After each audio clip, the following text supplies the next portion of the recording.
Doctor किरण लहामटे अकोल्यासारख्या निसर्ग संपन्न विधानसभा मतदारसंघाचं ते प्रतिनिधित्व तरुण तडफदार या नात्याने ते करतायत।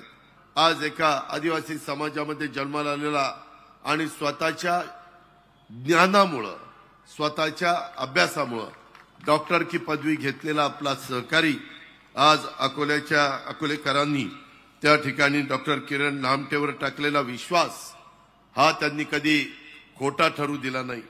तळमळीनं काम करणारा आणि विकास कामाचा पाठपुरावा करणाऱ्या त्यांच्या आजपर्यंतच्या शैलीमुळे त्यांनी त्या बाबतीत 5 वर्षात 2 वर्ष आमची जवळपास वाया गेली, 3च वर्ष मिळाली, 2.5-3 वर्ष, पण 2.5-3 वर्षात या पट्ट्याने तुमच्याकरता 2,500 कोटी रुपये माझ्याकडनं मंजूर करून घेतले। महाराष्ट्रवादी रे